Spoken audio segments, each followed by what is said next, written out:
The rain started before anyone arrived. I noticed it the way you notice things when your hands are busy and your mind is somewhere else.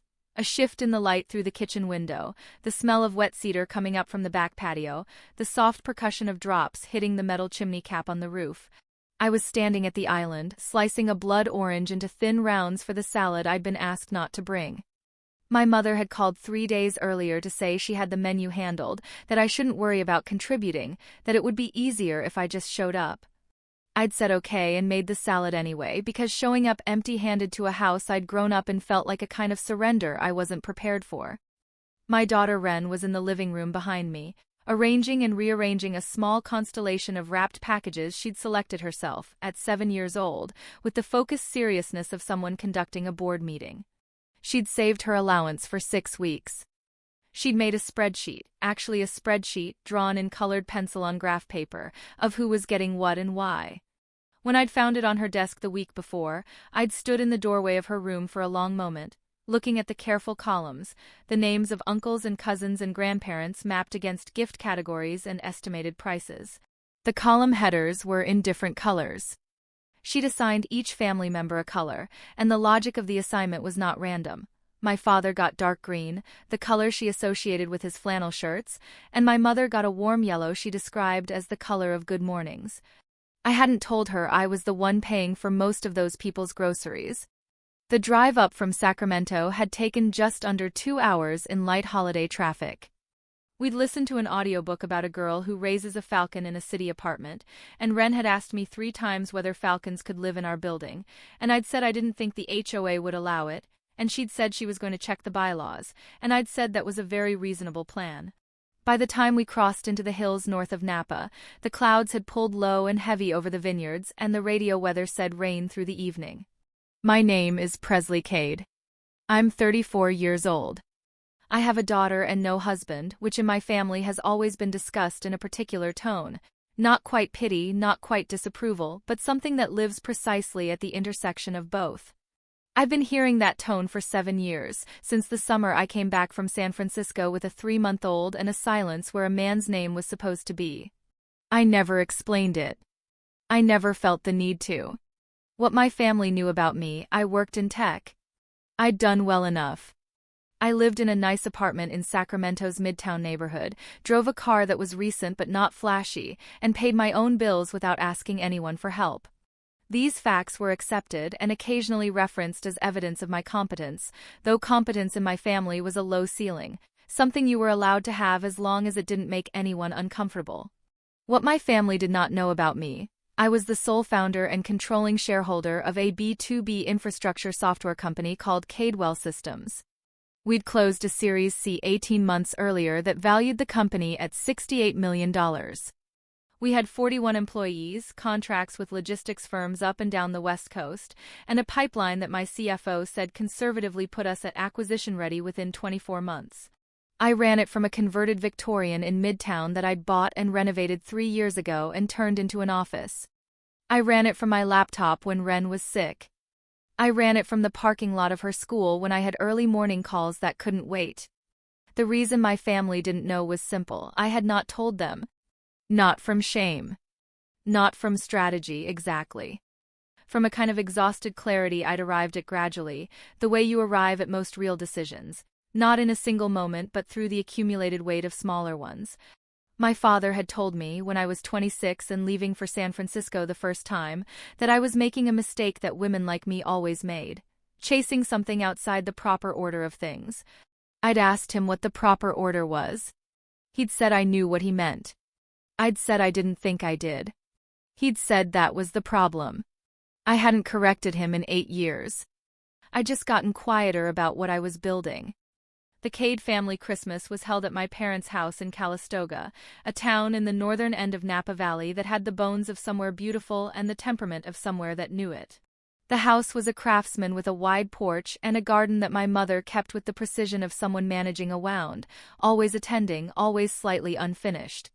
My father had bought it in the 90s with money from his father's estate, and he carried the house the way he carried most things he'd inherited, as evidence of something, though he would have had trouble saying what. My sister Delilah was already there when Ren and I arrived, her car parked at an angle that took up more of the driveway than necessary. Delilah was 31 and had recently transitioned from a job in real estate marketing to something she described as brand consulting, which as far as I could tell meant she posted photographs of other people's products on social media in exchange for a fee that varied week to week. She was good at it in the way that required a specific kind of relentlessness. She was also my mother's preferred audience for any story that needed a witness, which meant that when I walked through the door carrying the salad I wasn't supposed to bring and the overnight bag and Ren's stack of graph paper catalog gifts, Delilah was already in the kitchen receiving some account of something I'd missed. They both looked up. "You made something," my mother said. It wasn't a question. "Blood orange salad," I said. "It travels well." My mother's expression shifted in the small way it shifted when she was reorganizing a reaction. "I told you I had the menu." "I know," I said. "I made it anyway."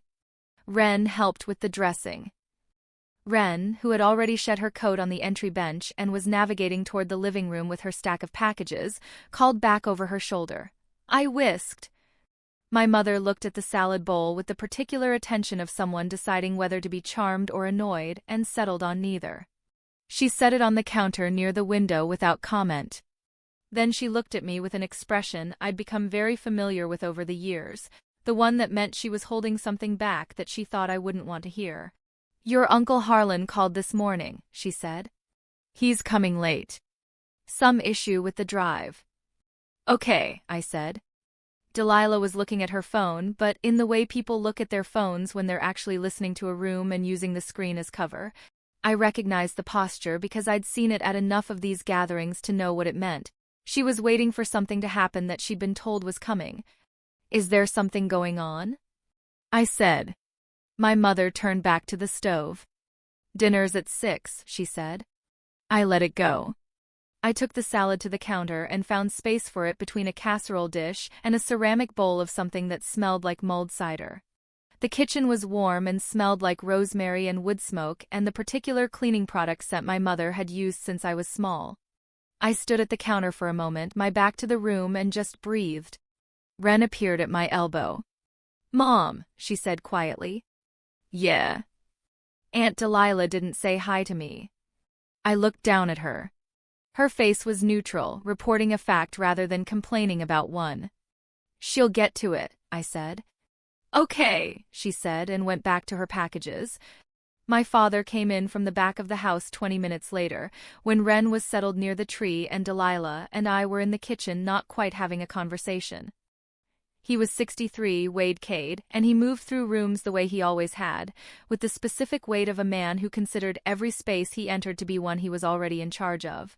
He was wearing a dark green flannel shirt and had the expression he wore when he'd been watching news that confirmed something he already believed.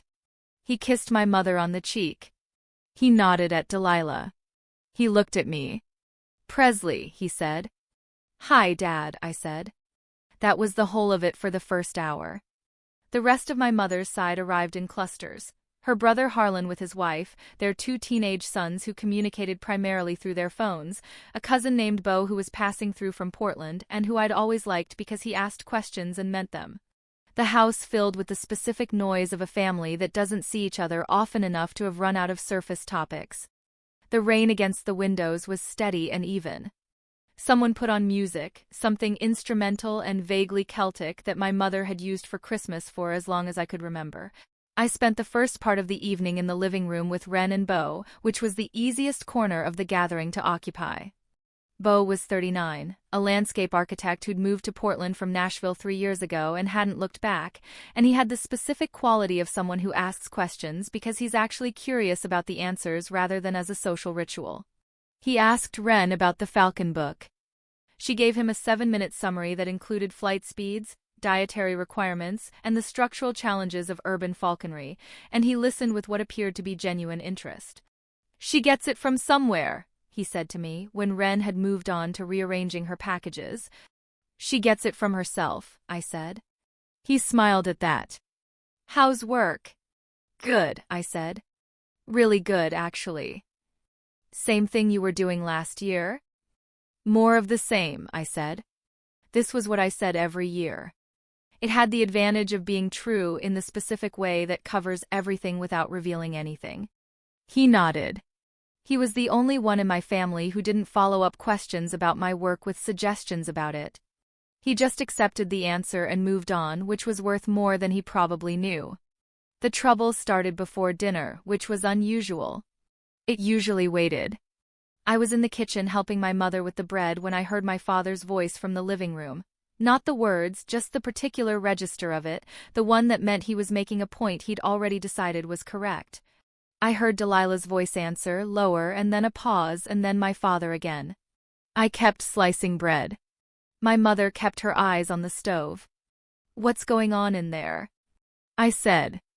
"Nothing," she said. "You know how he gets before the holidays." I did know. I also knew that his getting that way was rarely about the holidays.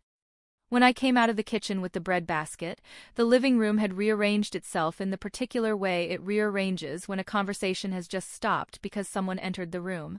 My father was standing near the mantel. Delilah was on the couch. The teenage sons of Harlan were exactly where they'd been, unbothered, their faces in their phones. Bo was looking at the middle distance with the expression of someone who has been adjacent to a conversation he didn't ask to be adjacent to. Wren was at the far end of the room, still with her packages. She was looking at her grandfather with the quiet attention of a child who has learned that adult conversations have weather systems, and that reading the weather correctly is a useful skill. I set the bread basket on the coffee table. "Everything okay?" I said. "Fine," my father said. He looked at me then, a long, assessing look that I recognized as the visual equivalent of a question he'd already decided the answer to. Then he turned back toward the mantel and the moment passed, or appeared to. Dinner was at 6. The table my parents owned was a long pine table that could seat 12 if people didn't mind being close. Tonight there were 10 of us, with Wren at the far end near my Aunt Cecile, who adored her in the uncomplicated way that some people adore children, completely without agenda.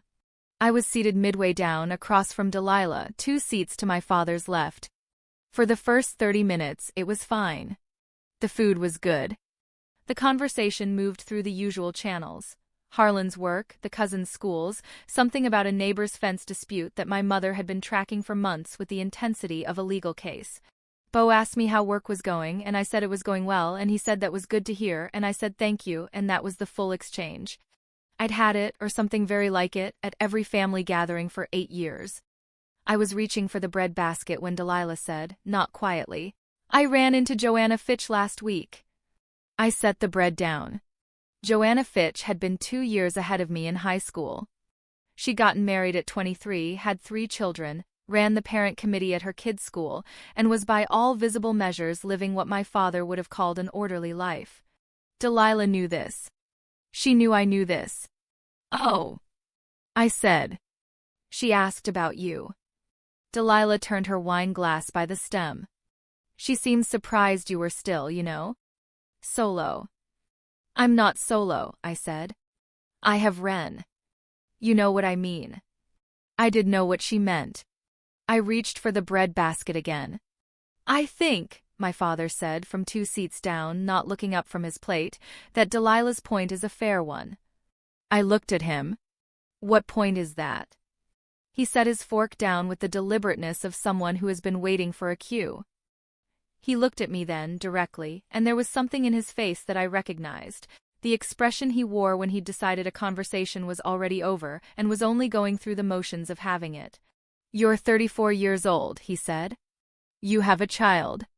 You work constantly, at what, exactly, nobody in this family can tell you clearly. You're not building anything real. You're not settled.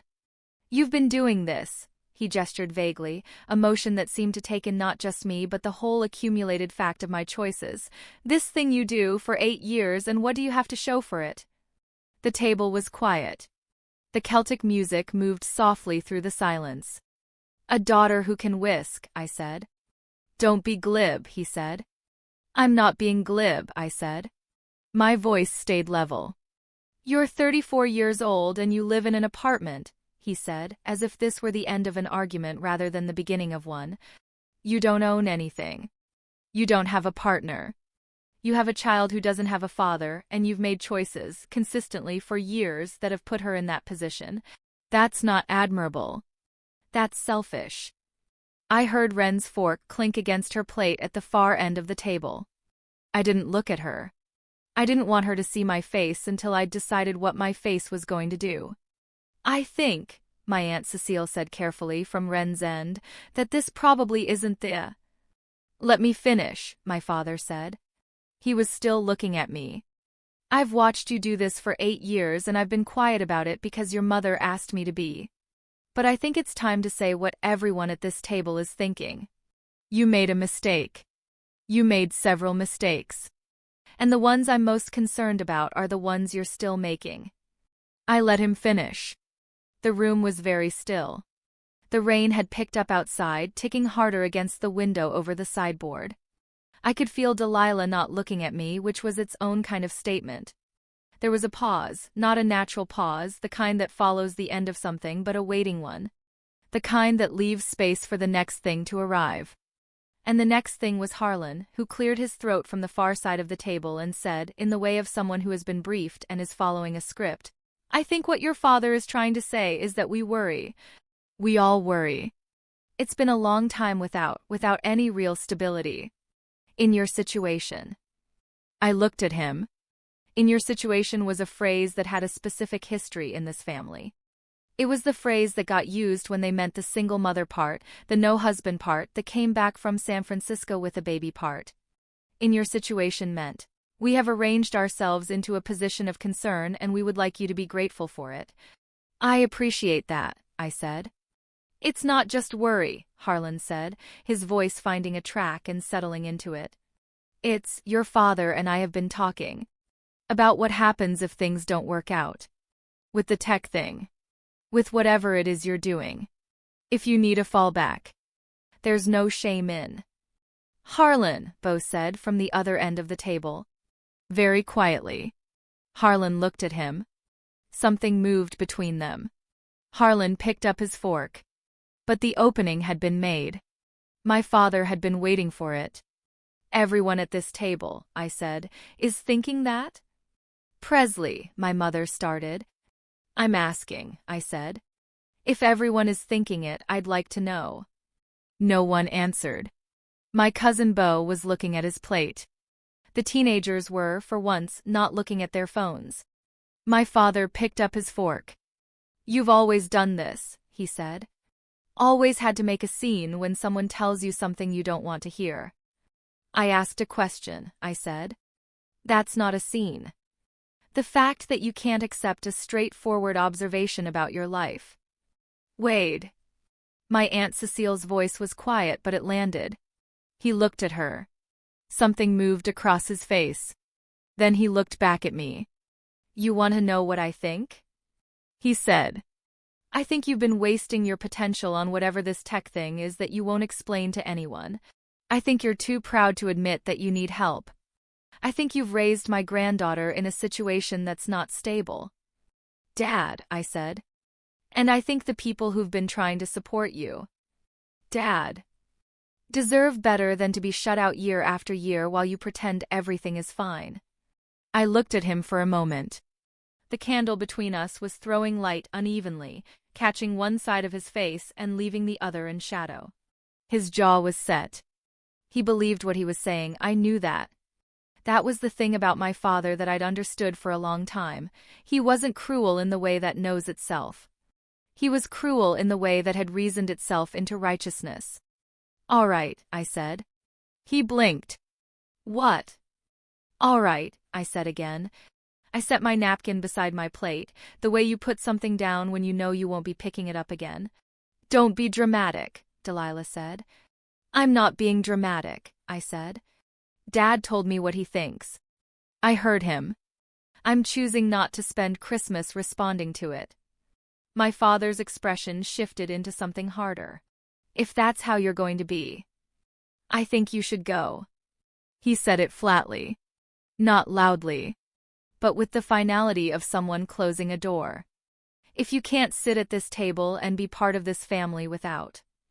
I'm part of this family, I said. Get out. His voice rose on the last word, cracked at its peak, the sound of someone who'd kept something compressed for a long time and finally let it out in the wrong direction. If you want to sit there and act like everything I've said is nothing, if you want to treat this family like we're beneath your attention, then get out of my house. You can come back when you're ready to be a real member of this family. The table was completely silent. Ren, at the far end, had both hands in her lap. She was 7 years old and she was very still, and I knew what that stillness meant because I'd seen her practice it before. The careful, deliberate quiet of a child who has learned that movement sometimes makes things worse. I pushed my chair back. "Okay," I said. I stood up. I walked to the end of the table. I held out my hand to Ren, and she took it, and I felt her fingers close around mine with the grip of someone holding on to something they understand is about to change. I looked at my mother, who was not looking at me. I looked at my sister, who was. I looked at Bo, who gave me the smallest nod, the kind that doesn't commit to anything but means something anyway. I didn't look at my father again. We got our coats from the entry bench. Ren retrieved her stack of packages. All of them, because she'd made them and they were hers to decide what to do with, and we walked out the front door into the rain. The porch light was on. The yard smelled like wet pine and cold pavement. The rain was coming down steadily, not hard, and I stood on the top step for a moment and let it hit my face. Ren pressed against my side. "Mom," she said. "I know," I said. "Are we going home?" I stood there a moment longer. The door behind us was closed. Through the window I could see the shape of the table, the candles, the family still sitting in the places they'd been when we left. "Not their home," I said. She looked up at me. "Then where?" We drove 2 hours south in the rain. Ren fell asleep before we reached the highway, her head tipped against the window, one hand still loosely curled around the strap of her seatbelt. I watched the road and didn't turn on the audiobook. The Falcon girl and her city apartment felt far away from where we were now, and I didn't want Ren to wake to something cheerful without warning. The rain followed us most of the way down through the valley. It came in sheets for a while south of Napa, the wipers running at full speed and the road reflecting the headlights back in long silver streaks, and then it settled into something steadier and more patient, the kind of rain that has decided it's in for the night and isn't performing about it. I drove and didn't think, or tried not to. Thinking had a way of circling back to my father's face at the dinner table. The set jaw, the candle throwing its uneven light, the specific voice of someone who has organized his disappointment into something he believes is love and can no longer tell the difference. The first time I'd heard a version of that voice, I'd been 22. I'd come home for Thanksgiving from the marketing firm in San Francisco where I'd been working for 6 months, and I'd made the mistake of mentioning at dinner that I was thinking about leaving. Not the firm, exactly, or not just the firm, but the entire direction of what I was doing, which was producing content for clients whose problems I found mildly interesting at best and actively dull at most. I'd been thinking about a specific problem. I couldn't stop turning it over. It had to do with the way mid-sized logistics companies managed their data handoffs, the way the software that existed to solve it was either too expensive or too blunt, priced for enterprises that didn't need it, or stripped down to tools that didn't actually address the underlying architecture.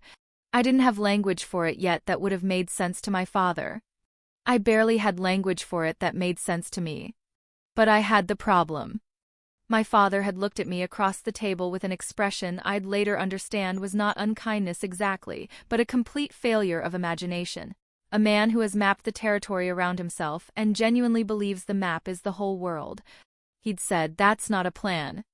That's a wish." I'd said, "I know the difference." He'd said, "I don't think you do." I'd gone back to San Francisco and started building anyway. Not because his doubt didn't register. It registered, with the precision that doubt from a person you love always registers, in the specific place in the chest where you still carry their opinion even when you've decided it doesn't govern you. But I'd learned by then that carrying a weight and being governed by it were two different things, and I was willing to carry it. South of Fairfield, Ren shifted in her sleep.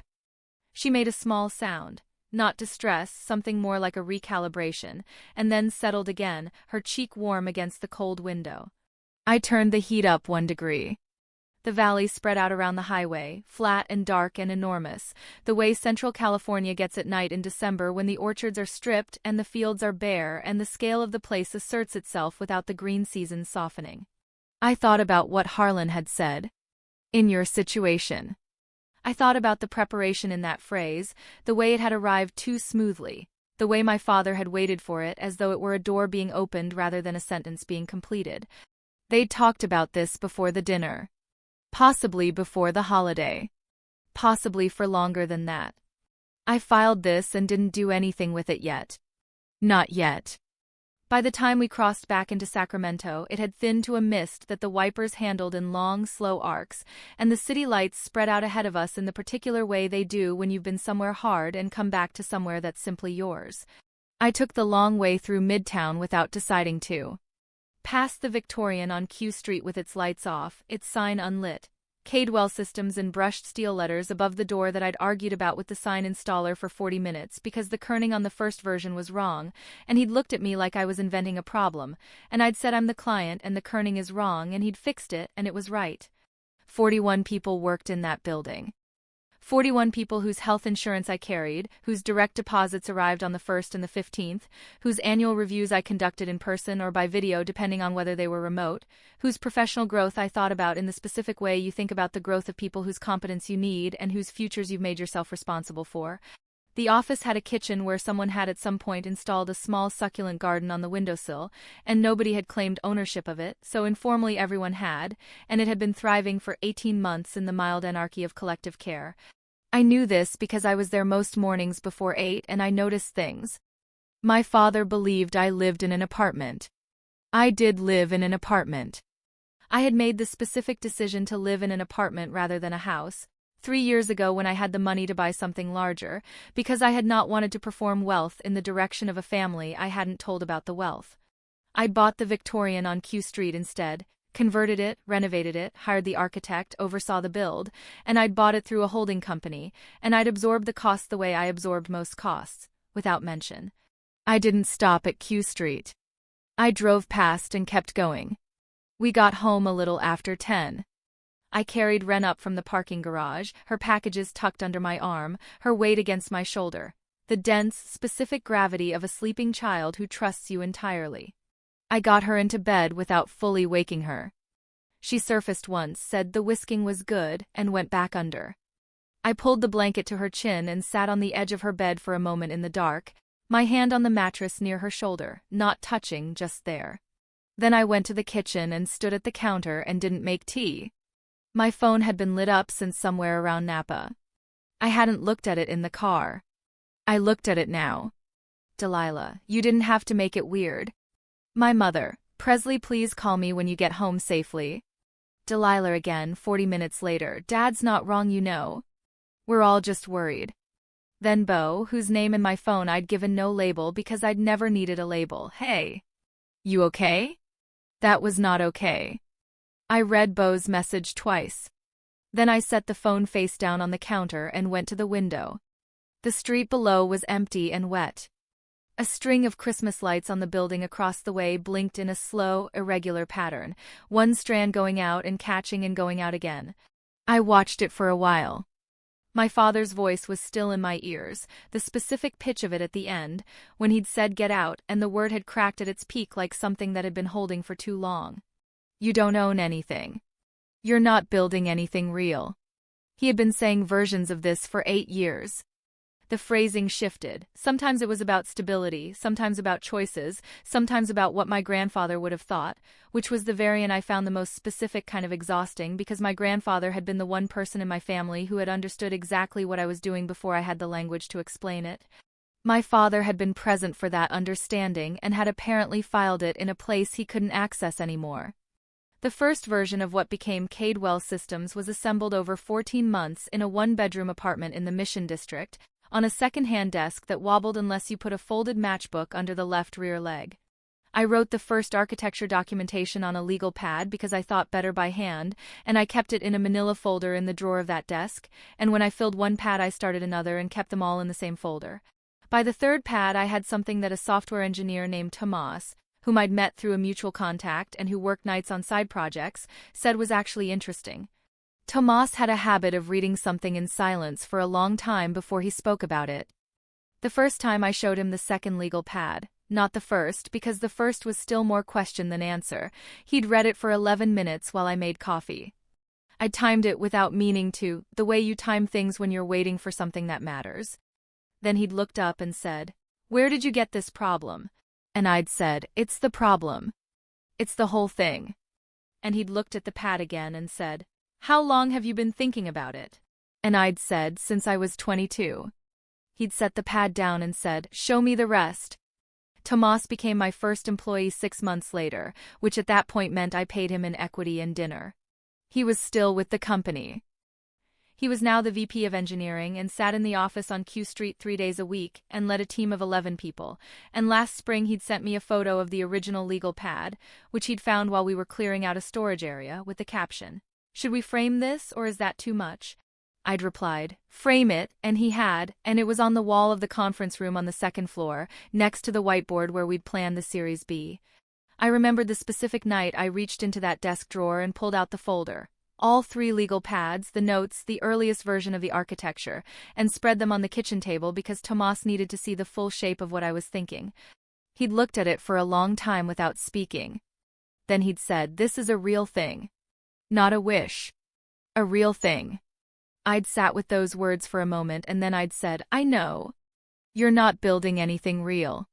That folder was still in existence. It was in a fireproof lockbox in my office on Q Street, along with the original articles of incorporation, the first signed contract, and the Series A term sheet. I kept them not for sentimentality exactly, but because there was something important about having the sequence, about being able to look at the first legal pad and the $68 million valuation and trace the continuous line between them, unbroken. Standing at the window, I let myself trace it now because it seemed like the right night for it. 6 months after Tomas came on, I'd signed the first client, a mid-sized produce distributor in Stockton that had been managing their data handoffs through a patchwork of legacy software and spreadsheets, and whose operations director had looked at my prototype and said, "You built this for people like us, didn't you?" I'd said, "Yes." He'd said, "How much?" I'd said the number. He'd said, "Done." That contract had paid Tomas's first real salary and the first month of my own, and I'd taken Ren, 4 months old at the time, asleep in a carrier against my chest, to the signing because I didn't have childcare arranged and the operations director had not commented on this in any way that suggested it was a problem. I'd considered this a good omen. The company grew the way real things grow, not evenly, not without setbacks, but in the specific direction of something that has correctly identified a real problem and is solving it with increasing precision. By the time Ren started kindergarten, I had 8 employees and a Series A at $11.4 million. By her first grade year, we'd signed the contract with a logistics firm whose name I couldn't use in my marketing materials, but whose endorsement had opened doors along the entire West Coast corridor.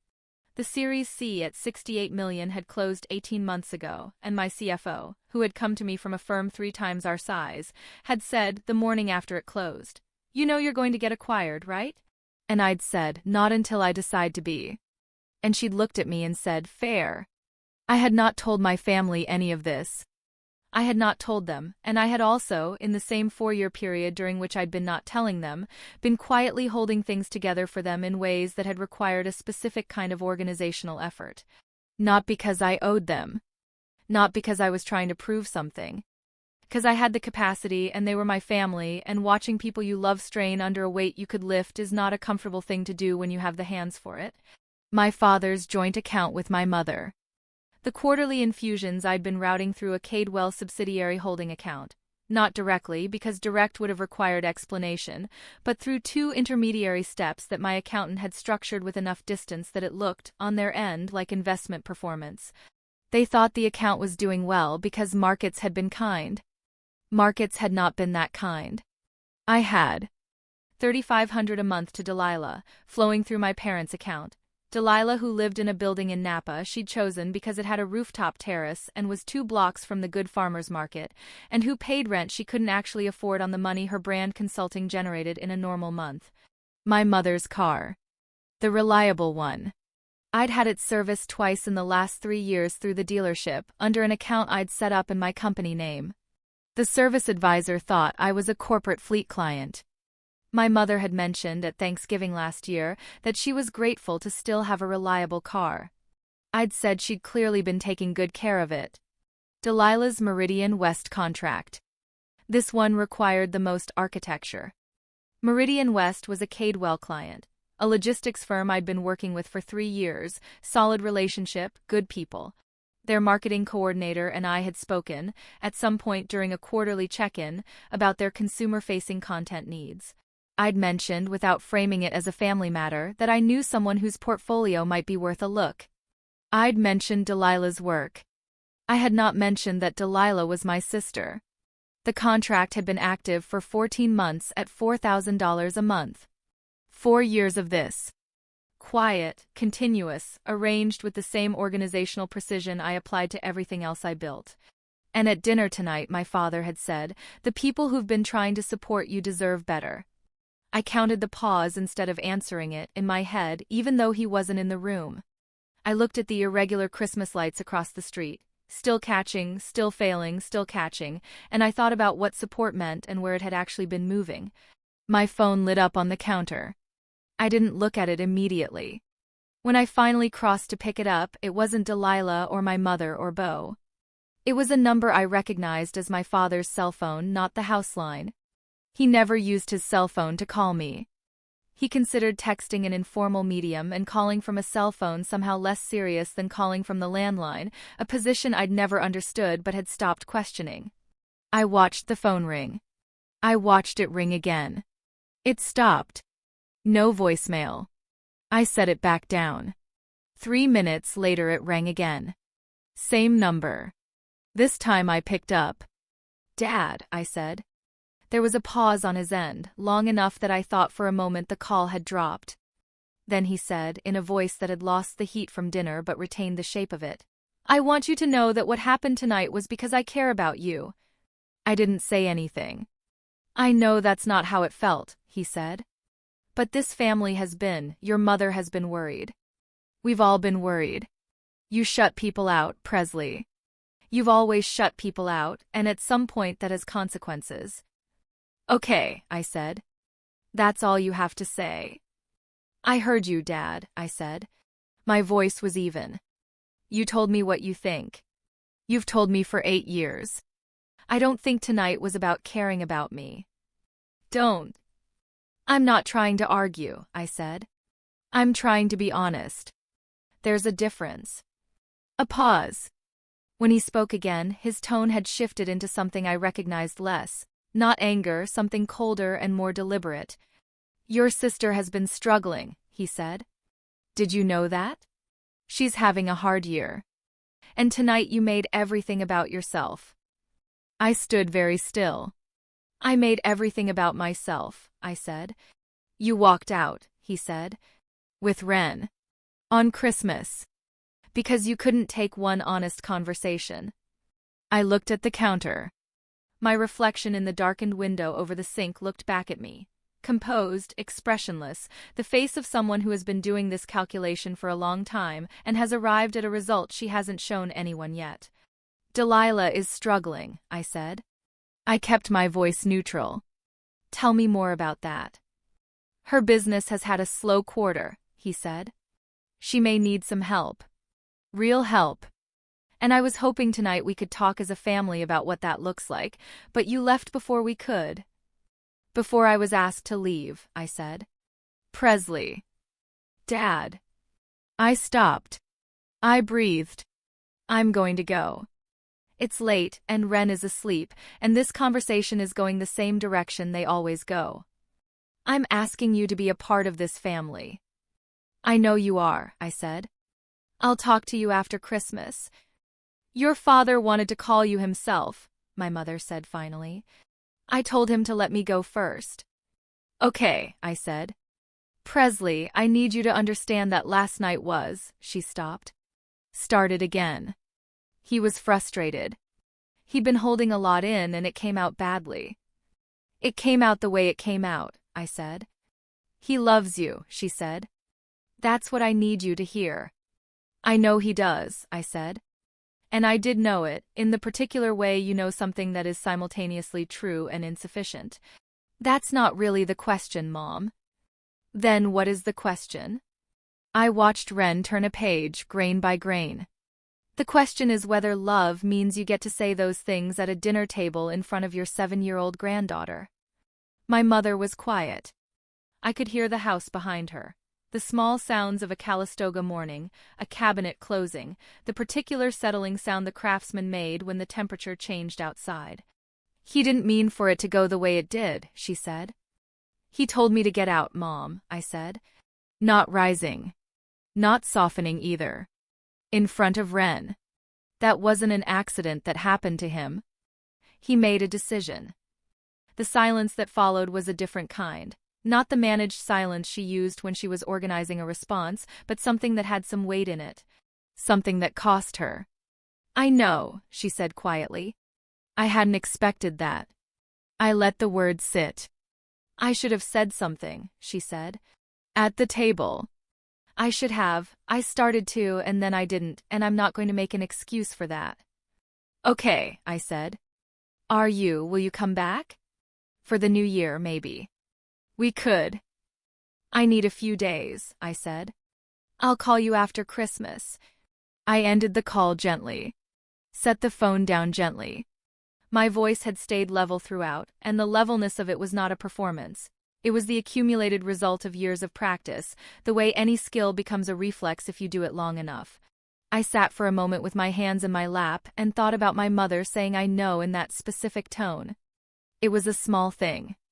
But it was hers, not managed, not arranged to smooth something over, and small true things from my mother were not common enough that I could afford to overlook them when they arrived. Wren looked up from her chapter book. "You okay?" she said. "Yes," I said. She looked at me for a moment with the assessing attention she brought to structural questions. Then she went back to her book. The call from my father came at 11:40. I was on my second cup of coffee. Wren had moved from the chapter book to a construction project involving tape, cardboard, and what appeared to be the interior architecture of a small bird's habitat. The falcon phase, I understood now, was not a phase. "Presley," my father said. "Dad," I said. "I've been thinking about what I said last night." I ended the call before he could respond. I set the phone on the counter. I smoothed my hand flat against the cold stone surface and held it there for a moment, feeling the chill come up through my palm. Then I crossed to my desk in the corner of the living room, opened the bottom left drawer, and reached in past the hanging files to the back where I kept a manila folder I'd updated every quarter for the past 4 years. I pulled it out and set it on the desk under the lamp. Inside, 4 years of transfer records. The quarterly infusions into my parents' investment account, printed and annotated in my accountant's hand with the dates and amounts. The service invoices from the dealership, 2 of them stamped paid with my company's account number in the upper right corner.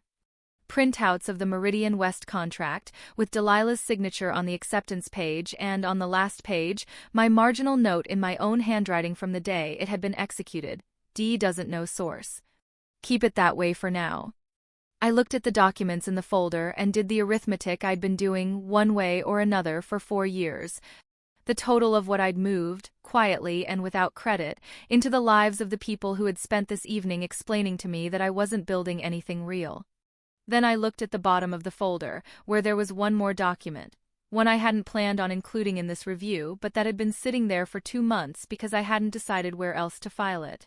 A preliminary valuation summary from an acquisition firm that had approached Cadwell Systems 14 months ago, before the Series C, when the company was smaller and their number had reflected that. $41 million in writing with my company's name at the top and my name below it, and a date that was 18 months in the past. I looked at the 2 figures together, the total of what I'd given and the number that represented what I'd built, and I thought about my father's voice saying the people who've been trying to support you. I turned that phrase over carefully, the way you turn over something you've found on the ground to see what's underneath. I hadn't opened this folder in 6 months. I looked at it now, the paper weight of 4 years of invisible work, of money moved quietly in directions no one had tracked, and I thought about what he'd said about the people who've been trying to support me deserving better. I closed the folder. I put it back in the drawer. I didn't reach for the phone yet. But I knew what I was going to do in the morning, and the knowing of it settled in my chest like something solid, not warm exactly but real. The kind of real that a legal pad on a kitchen table is, when someone looks at it and says, "This is a real thing." My phone lit up one more time before I went to bed. It was an email notification, not a personal account, the one I used for family communications. It was from a name I didn't recognize, R. Hargrove, with a subject line that read, Cade Estate/disbursement question. I stared at the subject line for a long moment. The Cade estate had been settled 15 years ago when my grandfather died. There was nothing left to disperse.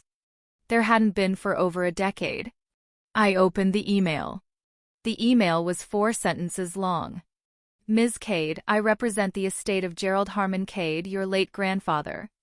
It has come to our attention that certain disbursements from the original estate were redirected at the time of settlement in a manner that may not have reflected the decedent's final intentions. I am reaching out to the beneficiary most directly affected before taking further action. Please contact me at your earliest convenience. I read it 3 times. Then I set the phone face down on the desk and stood up and walked to the kitchen and filled a glass of water and drank half of it standing at the sink. The city outside was quiet. The misfiring Christmas lights across the street had finally gone still, either fixed or given up on, I couldn't tell which. My grandfather Gerald had died when I was 19. He'd been a careful man, methodical in the way of someone who'd lived through one serious financial loss and was determined not to repeat it. He'd owned a small parcel of commercial property in Tacoma that he'd bought in the 1970s, and a modest investment portfolio, and a house in the hills above Calistoga that he'd eventually sold and whose proceeds had passed to my father and Uncle Harlan in equal shares. The estate had been settled by an attorney whose name I no longer remembered, over the course of a few months during my sophomore year of college, and no one had consulted me about any of it because I was 19 and it had not occurred to anyone that I had standing to be consulted. I had not thought about my grandfather's estate in 15 years. I stood at the sink and thought about it now. You told me to get out, I said again. Not louder. Just again. The same words, the same weight, placed in the same location a second time so he could feel where they landed. He said nothing for a long moment. I'm going to give you some time to think about that, I said. I'll be in touch. Presley, don't. His voice shifted again, something entering it that was close to alarm but was also something else, the register of a man who has just realized the room he's in is larger than he thought. Don't do anything with that email. There are things you don't know. About the estate. About your grandfather's estate. I stilled.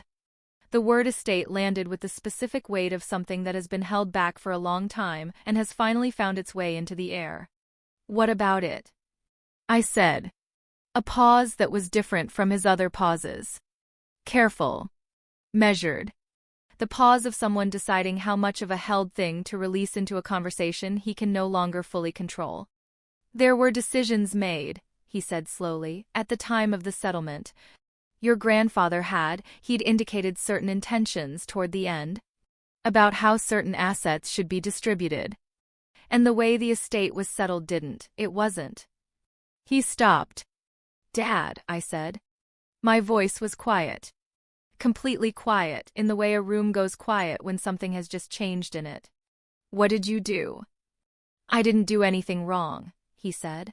Immediately. Too immediately. The words arriving before the thought, which was its own kind of answer. What did you do? I said again. There were decisions that had to be made quickly, he said. Your grandfather's intentions weren't formalized the way they should have been. And Harlan and I made the decision that was best for the family at the time. For the family as a whole. For the family as a whole, I said. Yes. Was I part of the family at the time? Silence. I was 19, I said. I was in college. I was his granddaughter. Was I part of the family that the decision was best for? He didn't answer. The absence of the answer was the answer. I got an email last night, I said. From someone named R. Hargrove. About disbursements from grandfather's estate that may not have reflected his final intentions. The silence on his end became absolute. Not the silence of someone searching for words. The silence of someone who has known a specific thing was coming and has just heard the knock at the door. When he spoke, his voice was very controlled. The voice of a man who has just understood that a wall he believed was solid has, in fact, a door in it that someone else has found. Where did you get that name? He emailed me, I said. He said I was the beneficiary most directly affected. A very long pause. I waited. I want to be clear that I stand by the substance of it, he said. I said what I said because I meant it. But I recognize that the timing and the setting were. Your mother pointed out that it wasn't appropriate, with Ren there. Okay, I said. So I'm calling to say that the setting was wrong. Not the content. I set my coffee mug down on the desk with deliberate care. Across the room, Ren was cutting a careful rectangle of cardboard, her tongue between her teeth, fully absorbed in something that had nothing to do with this. Dad, I'm going to ask you something and I'd like you to answer it honestly, I said. Go ahead. Delilah's brand consulting business, I said. The contract she has with a logistics company called Meridian West. Do you know who facilitated that contract? A pause. What does that have to do with? Do you know? I asked. I know she landed it herself, he said. She worked hard to build her portfolio and it paid off. She didn't land it herself, I said. I arranged it. Through a client of mine. I didn't tell her and I didn't tell you because I knew how it would be received, but the contract exists because I made a call. Silence. I let it sit for 3 full seconds. Then I said, the investment account you and Mom have. The one that's been performing unusually well for the past 4 years. I've been supplementing it. Quarterly. Through a holding account my company controls. More silence. I could hear him breathing. A slow, pressurized intake of breath, the sound of someone whose body is processing something faster than his mind has caught up to. Mom's car, I said. The service bills from the dealership. I've been paying those. Under my company account. The service advisor thinks I'm a corporate fleet client. I heard him exhale, slow, pressurized, the sound of something restructuring itself under pressure it hadn't anticipated. What are you telling me? He said. His voice had dropped to the register he used when he'd lost the thread of a position he'd been holding. I'm telling you, I said, that the tech thing I won't explain to anyone has been keeping this family afloat for 4 years. And last night you told me in front of my daughter that I don't own anything and I'm not building anything real. The silence that followed was a different quality than the ones before it. It had weight. The specific weight of information landing in a place that can't deflect it. When my father spoke again, his voice had hardened into the register he used when he'd been caught at something and was choosing forward momentum over acknowledgement. A familiar gear, one I'd watched him shift into before. That's not, he said. If you've been doing that without telling us, that's a manipulation, Presley. That's not generosity, that's control. I looked at the ceiling for a moment. You can characterize it however you need to, I said. You made decisions about our money, our finances, without our knowledge. I gave money to people I love, I said. Without requiring anything in return. That's the definition of generosity, Dad. Don't lecture me about definitions. I'm not lecturing you, I said. I'm explaining what happened. This is exactly what I'm talking about, he said, his voice rising now, the heat finding its way back in. This is exactly the kind of thing. You make these unilateral choices and then you present them like you're doing us a favor and we're supposed to be grateful. I don't need your gratitude, I said. And meanwhile you won't tell anyone what you actually do, you won't let anyone in, you won't be part of this family the way a family actually functions. Dad. You just disappear into your little world and surface when it's convenient and expect us to take you on faith. Dad. My voice was level. Plain. A period, not a comma. He stopped. I have been part of this family, I said. In the most concrete way a person can be part of something. With money and time and effort that no one knew about because I didn't want credit. I wanted my daughter to have grandparents who weren't stressed about their car and their retirement. I wanted Delilah to have a contract that gave her work she could do. That's why I did it. Not control. Care. A long pause. Outside my window, the Sacramento morning was doing its clean after-rain thing, the light on the wet pavement going from silver to gold as the sun found its angle. A woman on the sidewalk below was walking a dog that was investigating a planter with the focused enthusiasm of something that has nowhere else to be. And last night, I said, you told me to get out. Gerald Cade had liked me in a specific way. Not the easy affection some grandparents dispense evenly like cards from a shuffled deck, but something more particular.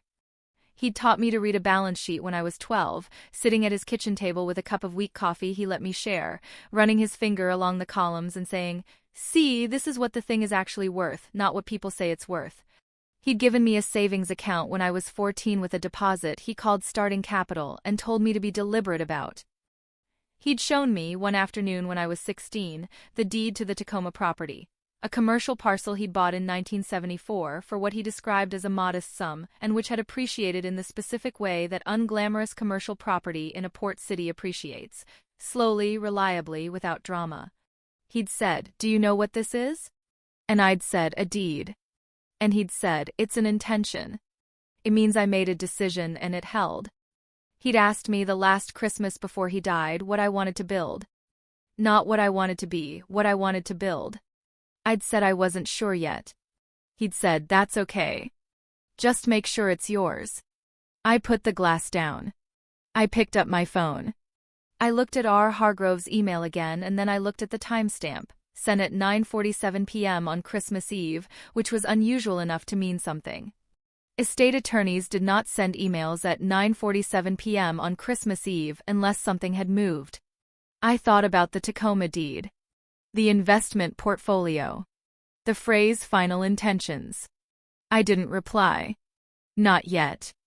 I forwarded the email to my own legal counsel, a woman named Claire Soto who had been with me since the Series A and whose particular quality I valued most was that she did not soften things to make them easier to hear, with a single line. "Can you look at this first thing after the holiday? I need to know if this is what I think it is." Then I went to bed and lay in the dark for a long time listening to the rain start up again against the window, thinking about a man at a kitchen table running his finger along a column of numbers and saying, "See, this is what the thing is actually worth." I woke at 5:30 to Ren standing in my doorway holding her graph paper spreadsheet, the Christmas gift one, still neatly folded, her hair pressed flat on one side from sleep. "We left the presents," she said. "You took yours," I said. "I took mine," she agreed. "But the ones for Grandma and Pop and Aunt Delilah and everyone. We left those." I sat up. "Do you want to mail them?" She considered this with the seriousness the question deserved. She looked down at the spreadsheet in her hands, then up at me. "I want to decide after breakfast," she said. "That's a very reasonable position," I said. She unfolded the spreadsheet and looked at it. The colors she'd used for each family member caught the early light. The dark green column for my father, the warm yellow for my mother, the coral she'd assigned to Delilah because, she'd explained when I asked, Delilah always wore coral lipstick at Christmas. Pop's present was the picture book about the valley, she said. The one about Napa. I saved 4 weeks for it. I didn't say anything. "I still want him to have it," she said. "Even if he was mean." I looked at her across the dim room, at the careful face of a 7-year-old who had inherited, from somewhere, the capacity to hold 2 things at once without needing to resolve them into one. Not from me, I thought, and then thought, maybe a little from me. And from a man at a kitchen table who used to say things like, "See, this is what the thing is actually worth." "We'll mail it," I said. She refolded the spreadsheet precisely, the creases aligned. "Okay," she said and went to make herself cereal. I lay in the dark for a few more minutes after she left. The rain had stopped somewhere in the night. The ceiling above me was pale with early light, and the apartment was quiet in the way apartments are quiet on holiday mornings when the building is half empty and the street below has not yet started its business. I thought about Claire Soto, who was almost certainly not yet awake, and about the 4 sentences in our Hargrove's email, and about my grandfather's voice saying "just make sure it's yours," and about the fact that these things had landed in my life in this specific sequence on this specific night, and what that sequence meant. Then I got up and made coffee and sat at my desk and waited for the world to start. The call from my mother came at 9:15. I was at my desk. Wren settled on the couch with a chapter book and a bowl of cereal. She was eating grain by grain with the focused inefficiency of someone who has no appointments. Outside the window, the morning had come in clear after the rain, the kind of washed Sacramento light that makes everything look recently decided. When my mother's name appeared on my phone screen, I picked it up. "Hi, Mom," I said. "How is Wren?" she asked. Her voice had the particular quality it had when she'd rehearsed an opening. "She's fine. She wants to mail everyone's presents." A short pause. "She's a good girl." "She is," I said. Another pause, longer. I didn't fill it. "Presley." His voice was different now, stripped of the register he'd used at dinner, stripped of the paternal authority and the accumulated heat. What was underneath was something older and less certain. "I need you to not do anything with that email until we've had a chance to talk. In person. All of us." "All of us," I said. "Meaning you and me, or you and me and whoever else knew?" He didn't answer that. "I'll call you after Christmas," I said.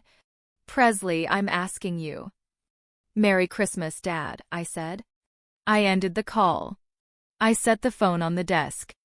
I put both palms flat on the surface and held them there, feeling the solidity of it, the unmoving grain of the wood under my hands. Across the room, Wren was cutting another careful rectangle of cardboard, her tongue between her teeth, fully absorbed. I looked at the phone. At Hargrove's email, still open in another window. At my grandfather's name in the subject line. "Make sure it's yours," he'd said. I picked the phone back up. I navigated to the message I'd sent Claire the night before and typed a new line beneath it. "Don't wait until after the holiday. I need a call today. Whatever Hargrove has, I think my father already knows what it is." I sent it. I looked at Wren. She held up the cardboard rectangle. "Mom," she said, "is this the right size for a falcon perch, do you think? Like, structurally?" I looked at the rectangle. I looked at her face. Open, entirely present, entirely unaware of what had just shifted in the room around her. "I think," I said, "that we'd need to know the wingspan first." She nodded, accepting this, and reached for her pencil. "I'll research it," she said. My phone buzzed on the desk. "Claire, a text, calling in 10. Hargrove's name is in our system. You're going to want to sit down." I sat down. Not because the text told me to, but because my legs made the decision before my mind caught up. A slow, deliberate lowering into the desk chair, both hands still flat on the surface, the phone face up between them. She called in 9 minutes. "Tell me what you know," I said when I picked up. "I'm going to tell you what I have first," she said, "and then I need you to tell me everything your father said. Verbatim, if you can." "Okay," I said. Reginald Hargrove is an estate recovery attorney based in Portland. He specializes in contested disbursements, cases where a will or trust was executed in a way that departed from the decedent's documented intentions. He's been in practice for 22 years. He has a very specific reputation. He doesn't take cases he can't win. I looked at the wall above the desk. There was a framed photograph of Wren at age 3, standing in the shallows of a lake at Tahoe with her arms spread wide. Her face turned up toward something above the frame that I knew from being there was a bird, a heron, passing low over the water. She hadn't known the word heron yet. She'd pointed and said big bird and I'd said close, heron, and she'd said heron back to me with the precision of a child learning a vocabulary she intends to keep. "His name is in our system," I said. "What does that mean?" "It means," Claire said, "that 14 months ago, Hargrove contacted this office on behalf of an estate matter involving a Gerald Harmoncade. He was looking to confirm your identity and your current contact information. The junior associate who took the call logged it but didn't flag it to me because at the time there was no active matter. I found it in the system this morning when I searched his name. 14 months. While I was closing the Series C. While I was arranging Delilah's Meridian West contract. While my father was telling anyone who asked that his daughter worked in tech and had done well enough." "What did the junior associate tell him?" I said. "Your name. That you were a client of this firm. Nothing further." Okay, I said. What else? I made 2 calls this morning before I texted you, Claire said. The first was to the county recorder's office in Pierce County, Washington. Your grandfather owned commercial property in Tacoma. You knew that. I knew he owned it, I said. I assumed it was sold as part of the estate settlement. I closed my folder. I looked at Claire. January 2nd, I said. My father is coming to Sacramento. Do you want me there? She said. Yes, I said. And bring the originals. My father arrived at my apartment at 2 in the afternoon on January 2nd, with my mother and without Delilah, who had sent a text that morning saying she had a prior commitment she couldn't move. I noted the timing of that text, 9:17 a.m., 40 minutes after I'd confirmed the meeting to my mother, and I did not respond to it. I opened the door. My mother hugged me. A quick, careful hug, the hug of someone who is trying to communicate something they haven't found words for yet. My father looked at the apartment the way he always looked at it, with the eyes of someone measuring it against an internal standard he'd never articulated but never abandoned. Come in, I said. Wren's at a friend's house. I had planned it that way. I had the dining table cleared and set with water glasses and a plate of food that no one was going to eat, because I'd learned from years of difficult conversations that having something on the table gave people's hands something to do when their minds needed a moment. The afternoon light came through the west windows at the angle it came in January, low and direct and very clear. Claire was already seated at the far end, her portfolio in front of her, her expression the professional neutral she deployed when she needed to be present but not central. My father saw her and stopped. Who is this? He said. My attorney, I said. Sit down, Dad. He looked at Claire. He looked at me. Something moved through his expression. Not quite recognition, something that preceded recognition, the visual equivalent of a man arriving at a door he'd expected to find locked and finding it open. Then he sat. My mother sat beside him, her hands in her lap, her face carefully composed in the expression she wore when she'd been told something significant was happening without being told what. I went to the sideboard where I'd set up a second folder, assembled in the days since the meeting with Hargrove, thicker now, containing the transfer records and the accountant's summary and copies of the 2 archival documents alongside a third document I'd added the day before. I picked it up. I carried it to the table. I reached into the folder and took out the accountant's summary first. I unfolded it. I laid it flat on the table in the center, between my father and me. This is 4 years of financial support I've directed to this family, I said. The quarterly supplements to your investment account. Mom's car service. Delilah's Meridian West contract. The total, with my accountant's annotation, by year and quarter. My father looked at the page. His jaw was set. My mother leaned forward slightly, actually reading, her eyes moving across the columns.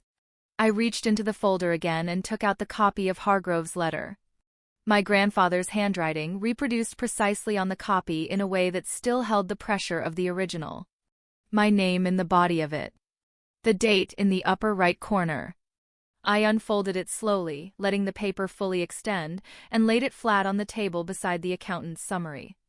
And this, I said, is a letter my grandfather wrote 3 weeks before he died, witnessed by 2 people in Tacoma, expressing his intention to give me an equal share of the Tacoma property and the investment account. Starting capital. His words. My mother made a sound, not a word, something earlier than a word, something that came from the specific place where recognition meets grief before either has been fully named. My father did not make a sound. He looked at the letter. He looked at it for a long time. His face did not change in any way I hadn't seen before, which told me he had rehearsed this moment, or something like it, for longer than I'd been aware there was a moment to rehearse. That letter, he said finally, was not a legally binding instrument. No, I said. It wasn't. You and Uncle Harlan had discretion as co-executors. You used it. We made the decision that was right for the family at the time. I was 19, I said. And I was part of the family. He looked up from the letter. His eyes met mine across the table, and for a moment neither of us moved. The way two people who have been in a long negotiation will sometimes arrive simultaneously at the moment where the terms are finally visible to both of them. Your grandfather, he said slowly, with the precision of someone building a structure word by word, was not always in a clear state of mind toward the end. The letter was informal. It wasn't incorporated into the will because he hadn't. Wade, my mother said, very quietly. He stopped. Don't, she said. The word was small and it landed like something much larger. She was looking at the letter. At my name in her father-in-law's handwriting. At the date, October 14, 2004, and at her hands on the table beside it. She was doing the arithmetic I had done, and I watched it move across her face. The years, the number, the shape of what 19-year-old Presley might have done with $900,000 of starting capital in 2005. She had been in the room when Gerald Cade said, "Make sure the girl gets hers." I understood that now. She had been in the room, or close enough to have known, and she had let it go the way she let most things go, into the managed quiet of a marriage where her husband made the decisions and she smoothed what came after. My father looked at her. Something moved between them, old and complicated and not mine to fully know. Then he looked back at me. It was sold, Claire said. In 2011. 6 years after the estate was settled. For $2.3 million. The proceeds went to a joint account held by Wade Cade and Harlan Cade. I was quiet for a moment. Outside, I could hear Wren humming something to herself. A melody without a name, the kind she invented when she was working through a problem.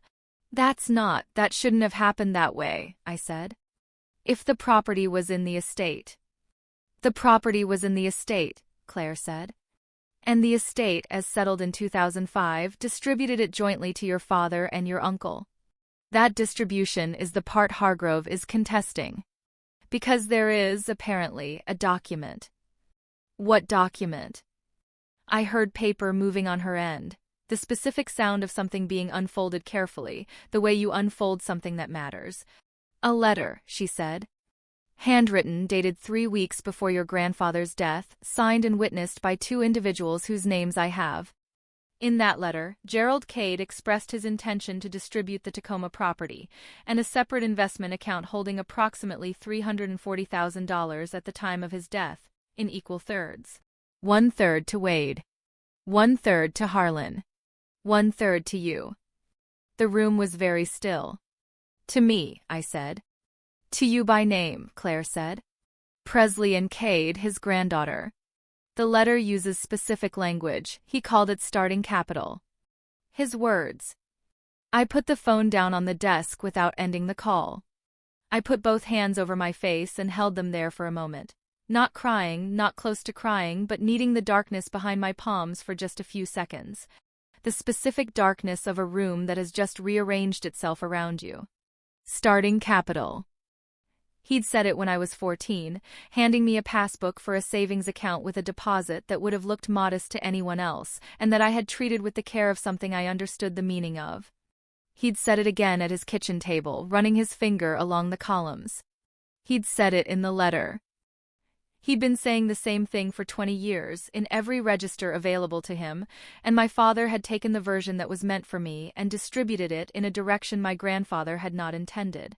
I picked the phone back up. Why wasn't the letter honored?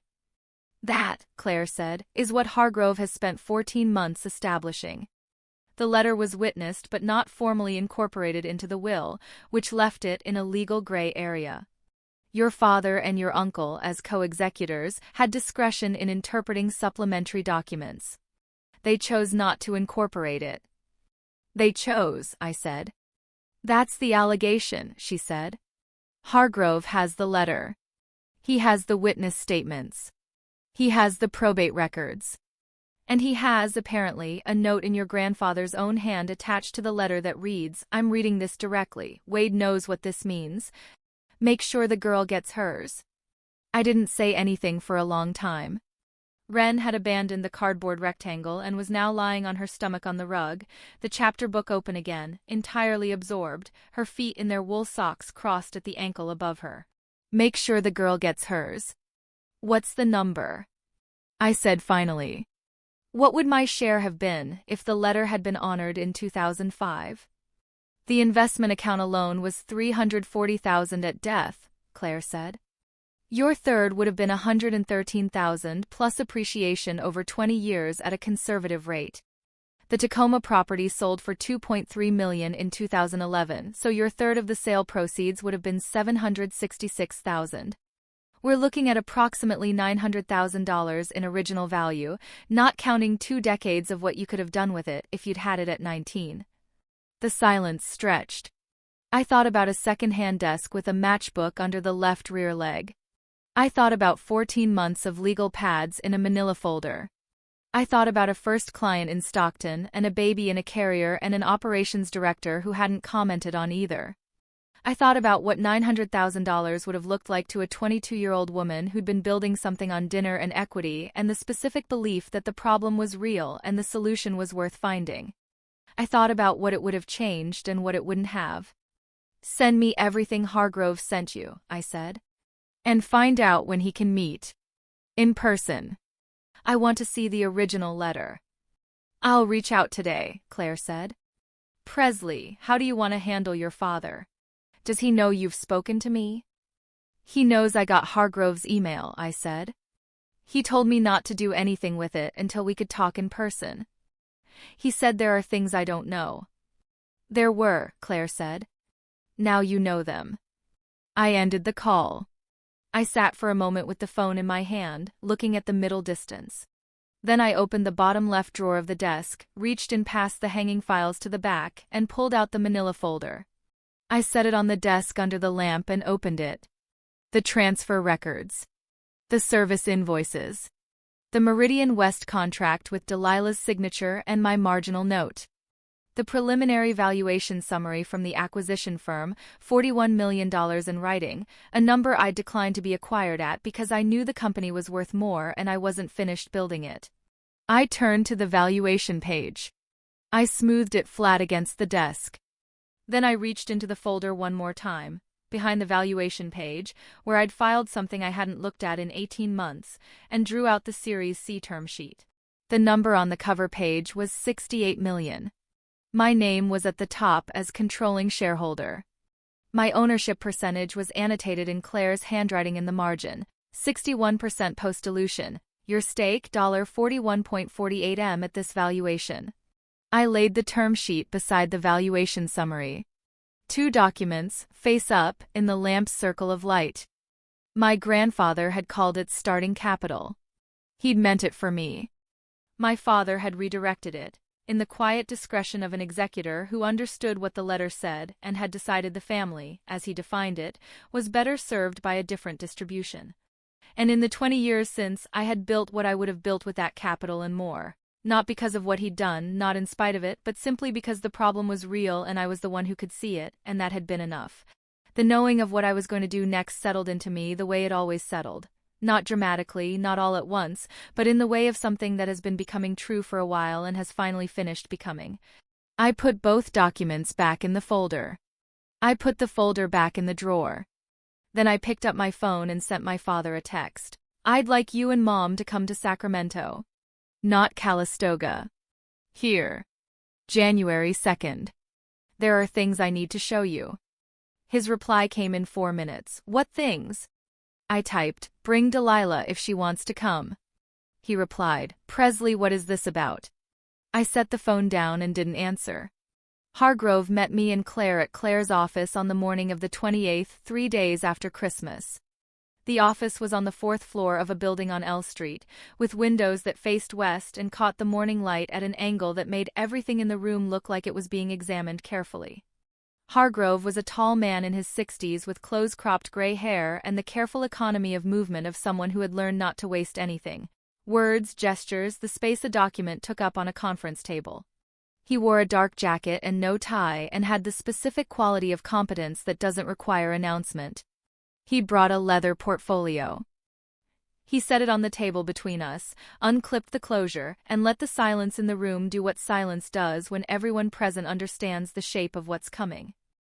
He reached into the portfolio and took out a clear archival sleeve containing a single sheet of paper, handwritten in the slanted, pressured script I recognized from birthday cards my grandfather had sent every year until he couldn't anymore.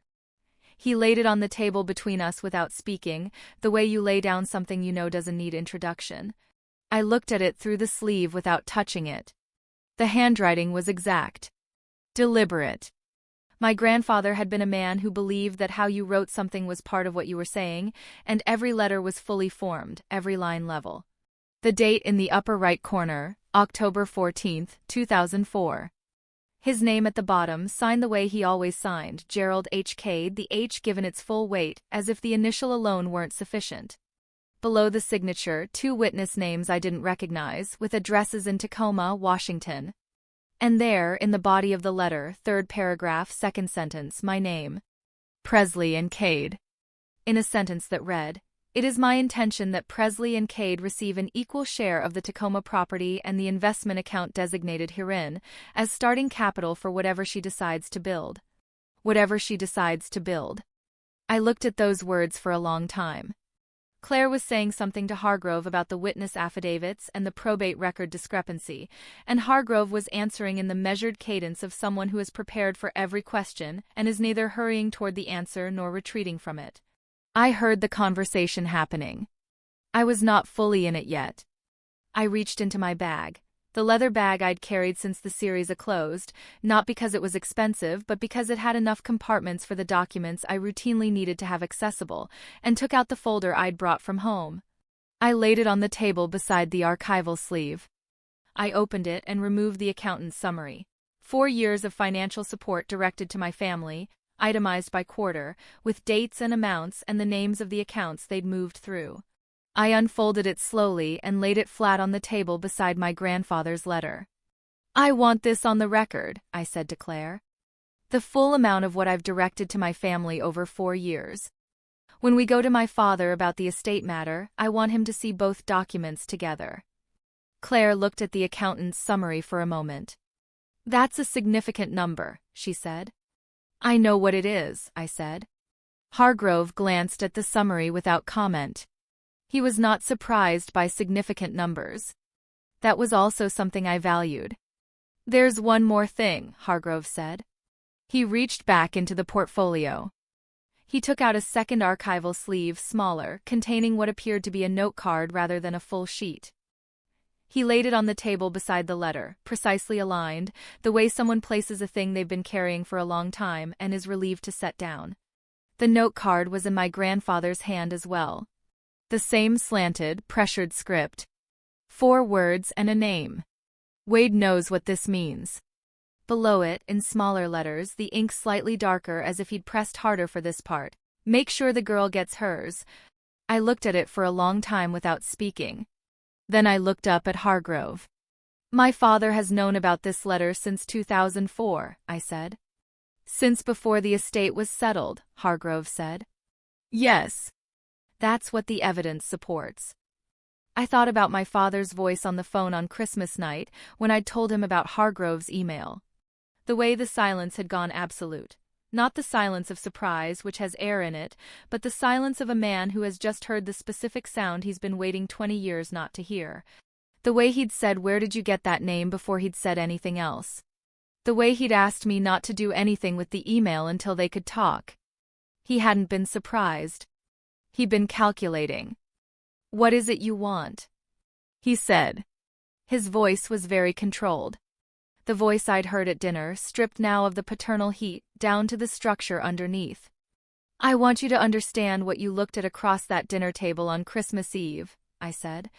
My voice was quiet and even and carried everything I needed it to carry without rising. "You told me I didn't own anything. You told me I wasn't building anything real. You told me to get out."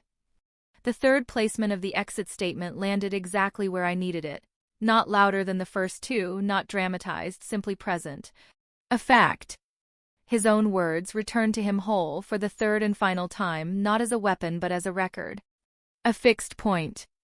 The thing that had actually happened that would remain true regardless of what came after. My father's face did something then that I had not seen it do before. a fractional collapse, there and gone, something giving way beneath the held surface of it. Not tears. Something earlier than tears and in some ways harder to watch. I reached into the folder one final time and took out the third document, not Hargrove's, not the accountant's. My own. The one I'd added the day before. A current snapshot that my CFO had prepared at my request. Cadwell Systems valuation at the most recent third-party assessment, dated 4 weeks ago. $68 million, with my ownership stake annotated at the bottom in my CFO's handwriting. $41.48 million. My name. My company. My number. I unfolded it. I laid it flat. 3 documents on the table, spread in a line. The accountant's support summary, my grandfather's letter, the current valuation. Each one a different layer of the same truth. I watched my father's eyes move across them. Left to right, then back again, the way eyes move when they are trying to reorganize what they are seeing into a version that fits the story they have already told themselves. I watched him arrive at the place where that reorganization was no longer possible. His mouth opened. Closed. My mother was very still beside him, her hands now on the table, one of them resting near my grandfather's letter, not quite touching it. You've been, he started. Stopped. For how long? The company. How long has it? 8 years, I said. He looked at the valuation page. At $68 million. At his daughter's name above it, in print, in a document with a date and a signature and the weight of something that has been verified and witnessed and is not going anywhere. My father looked at $68 million with the expression of a man who has walked into a room he thought he knew and found that all the walls have moved. He didn't speak for a long time. My mother's hand had come to rest fully on the table beside the accountant's summary. Not touching it, just near it, the way you put your hand near something you need a moment to decide how to hold. She was looking at my grandfather's letter again, or looking at it the way you look at something you've understood but not yet accepted, which is a different kind of looking. Her lips were pressed together in a line I recognized as the expression she wore when she was holding something in that she hadn't yet decided what to do with. Claire sat at the far end of the table and said nothing, and was exactly right to say nothing. It was my father who finally broke the silence, and what he said was not what I expected. He always said you were the one, he said. Quietly. Without the structure his voice usually had. Your grandfather. He used to say it when you weren't in the room. She's the one who's going to do something. I looked at him. I know, I said. I didn't. He stopped. His hand moved on the table, a small aborted gesture that didn't complete itself into anything. I told myself the letter wasn't binding. That he hadn't been, that it wasn't formal enough to, that we were doing right by the family. That was what I told myself. I know what you told yourself, I said.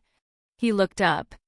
His eyes were the eyes of a 63-year-old man who has just watched a story he has lived inside for 20 years dissolve around him without making a sound. Not theatrical. Not collapsed. Just recalibrated, in the specific painful way of someone who has been wrong in a direction they can't reverse. I'm not asking you to, he started. I know you're not, I said. My mother picked up the accountant's summary. She held it with both hands, reading the columns, the amounts, the years, the annotated explanations. Her face moved through something that had no single name. When she set it back down, she looked across the table at me with an expression I hadn't seen from her in a long time, something older than the managed neutrality she usually wore in difficult conversations. Something that might have been grief or recognition, or the specific weight of a person who has accepted a comfort for years without knowing its source, and now has to hold both the comfort and the knowledge of it at once. You were taking care of us, she said. I was taking care of my family, I said. Same as you've always taken care of yours. She was quiet for a moment. Then she said, very carefully, while he was telling you that you weren't building anything real. The words landed in the room without elaboration. My father heard them. I watched him hear them. The slight shift in his posture, the way his jaw moved once and then settled, the look he gave my mother that she didn't return. He looked at his hands on the table. I know, he said. It was, I thought, the truest thing he'd said since he walked through the door. Not managed. not arranged in the service of a position.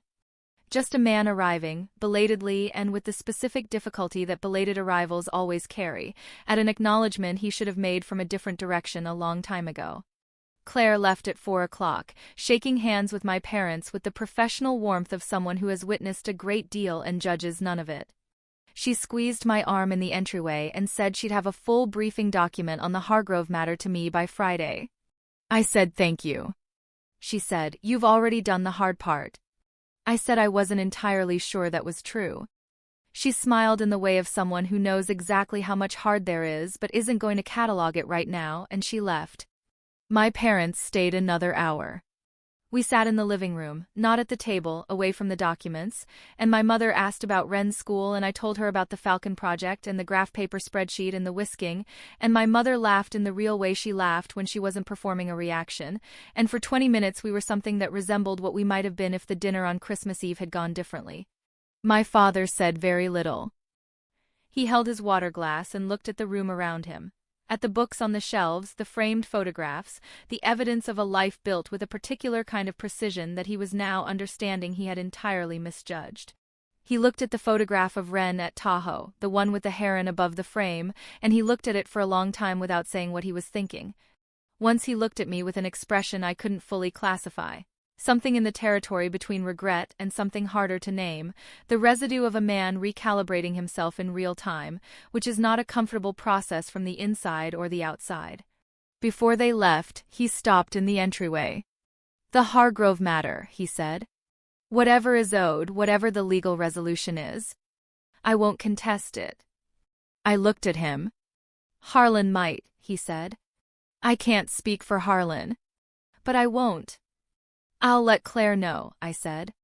He nodded. He put on his coat. He moved toward the door and then stopped. Not the way you stop when you've forgotten something, but the way you stop when you've finally decided to say something you've been composing for a while. "I should have made sure you got yours," he said.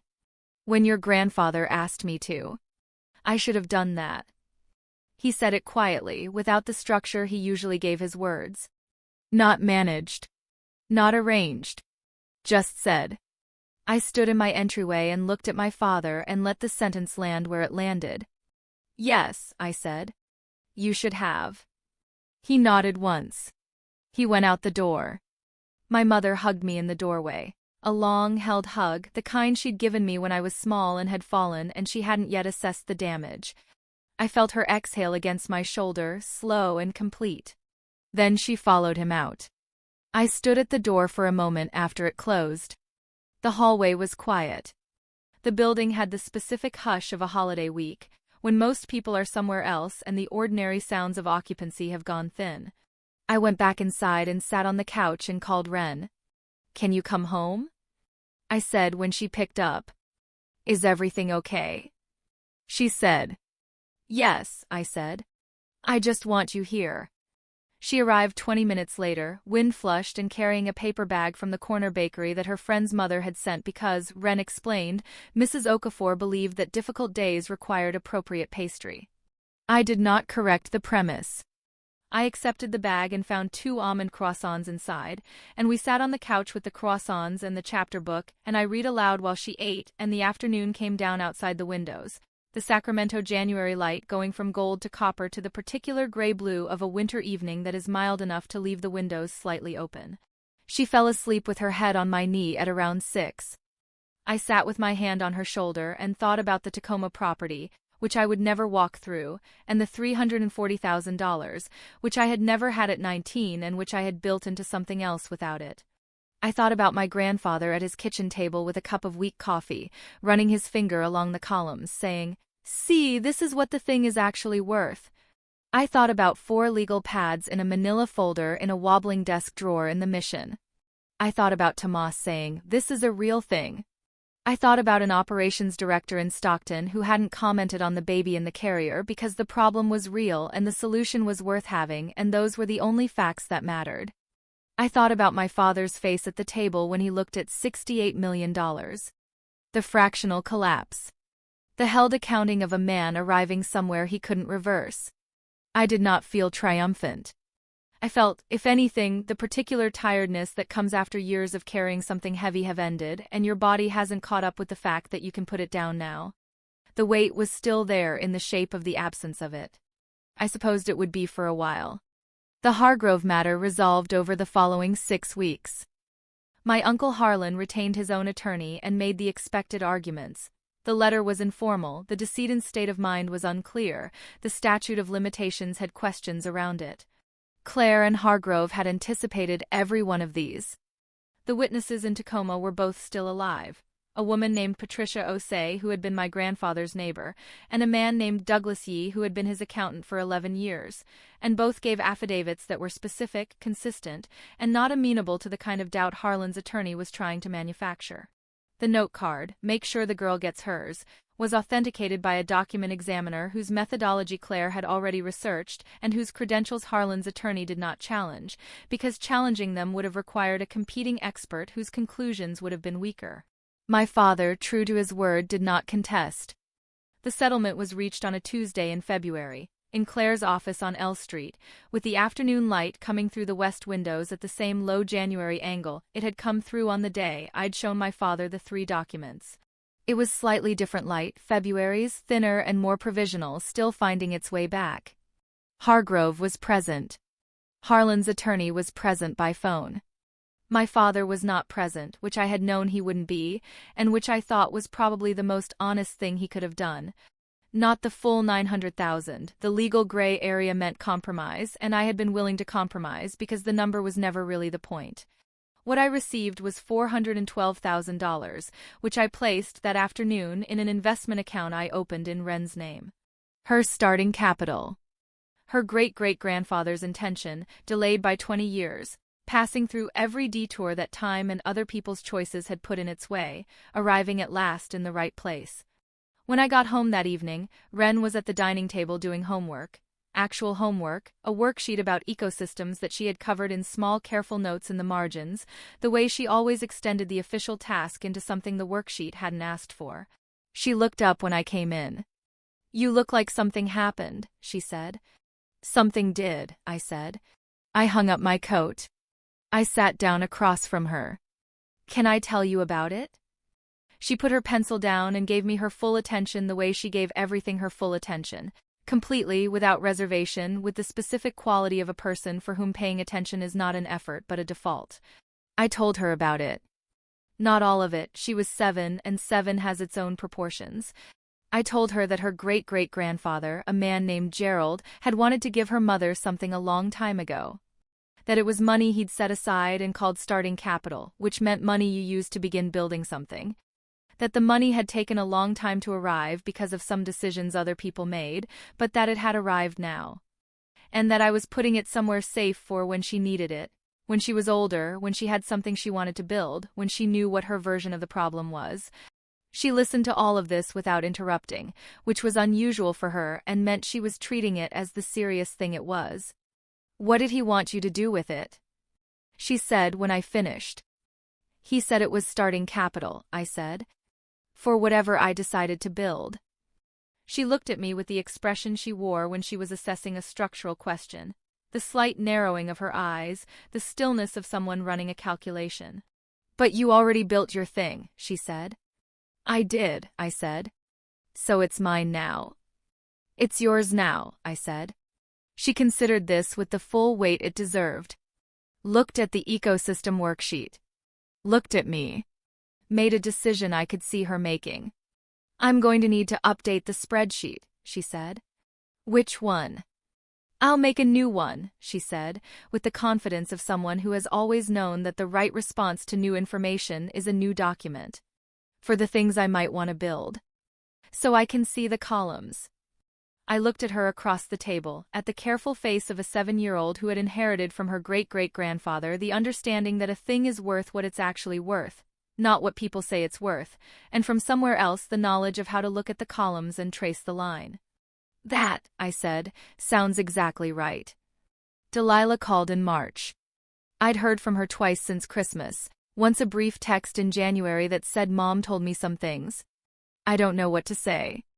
And once a voicemail in February that I'd listened to twice and not returned yet, because the voicemail was not an apology so much as a series of feelings in proximity to an apology, and I'd needed some time to figure out the difference and to decide what I wanted to say when I returned it. The March call was different. "I knew," she said without preamble. "About the Meridian West contract." Not at first, but eventually I figured it out. A contact at their office mentioned Cadwell Systems. I looked it up.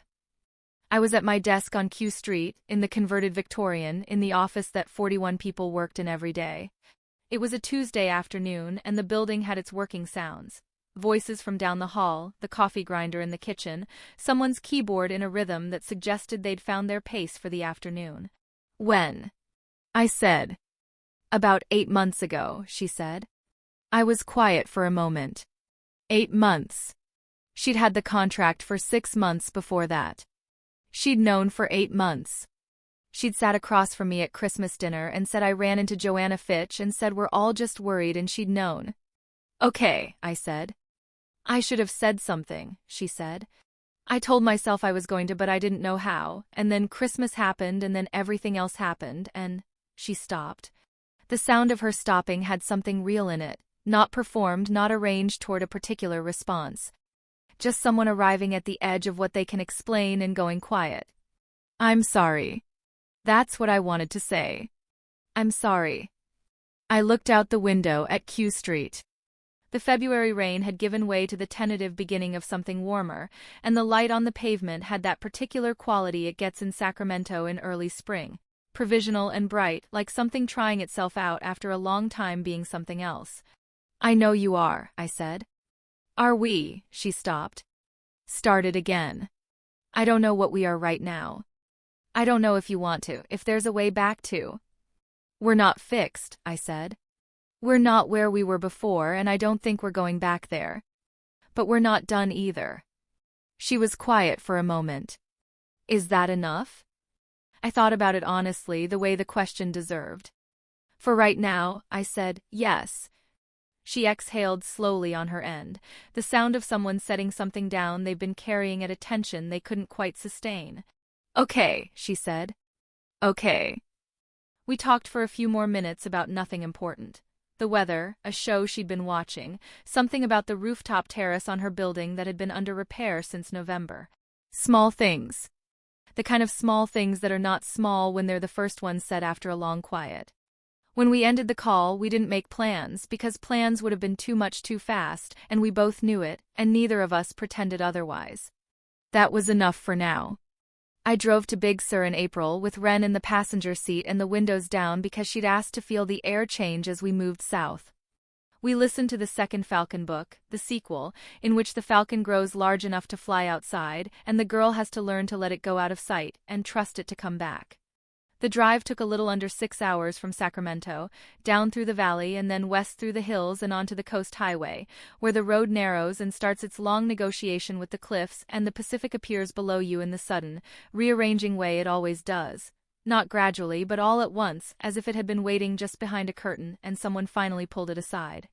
The house was on a shelf of land above the highway, accessed by a private road that wound up through coastal scrub and emerged onto a flat where a low-slung structure sat facing west. I'd bought it through the holding company 14 months ago. Not a mansion, a house, for rooms and a lot of glass and a deck that extended toward the cliff edge to the point that the railing was the only thing between you and an unobstructed view of the water. I'd furnished it simply, not yet fully, the way you furnish a place you're still deciding how to inhabit. We pulled into the drive and Ren got out and stood looking at the ocean. The light was doing what April coastal light does. Moving because the clouds were moving, the sun finding gaps and closing them and finding new ones, so the water changed color every few minutes, going from slate to green to a specific deep blue that I didn't have a name for, but that Ren, standing beside me, identified immediately. "That's cerulean," she said. "Is it?" "It's the blue that goes toward gray but doesn't go all the way," she said. I looked it up. "When did you look up ocean blues?" "When I was researching falcons," she said, as if this were self-evident. "Falcons live near the coast sometimes. You have to know what you're looking at." I looked at the water, which was cerulean and going toward gray but not all the way. "Mom," she said. Her voice had shifted into the register she used when something had moved through her, and she needed a moment to find where to put it.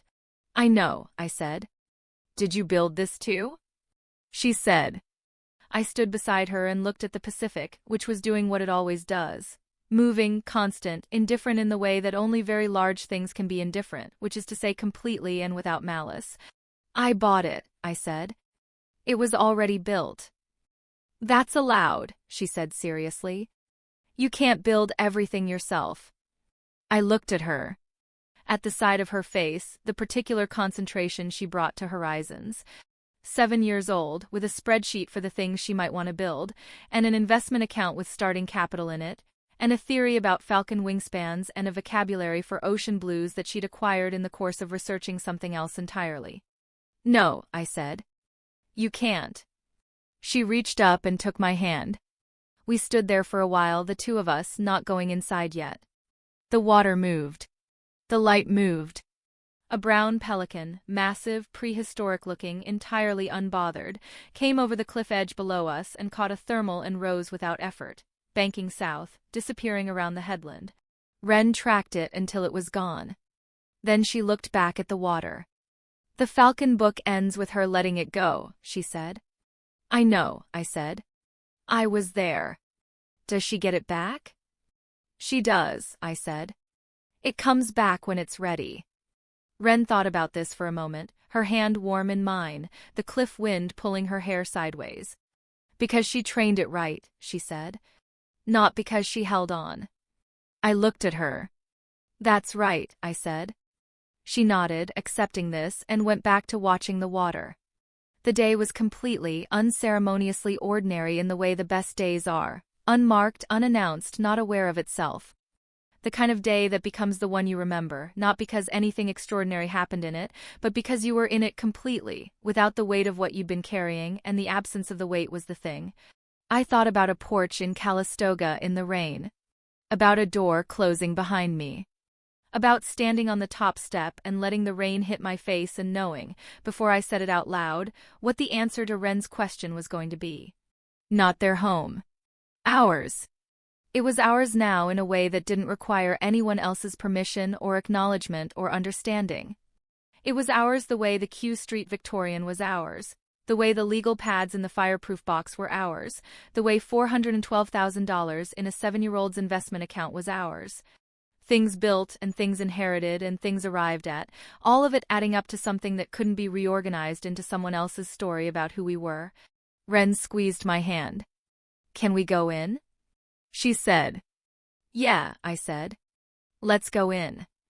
We turned from the water and walked across the flat toward the house, and the door opened when I pushed it, and inside it smelled like cedar and sea air and the particular possibility of a place that hasn't been fully decided yet, and the light came through the west-facing glass in long, even rectangles across the floor, and it was ours, and we went in. 3 things this story carried. What people refuse to see about you doesn't change what you've actually built. The ones who tell you that you don't own anything sometimes turn out to be living off what you've quietly given them. Starting capital isn't always money. Sometimes it's a man at a kitchen table who asks you what you want to build and means it.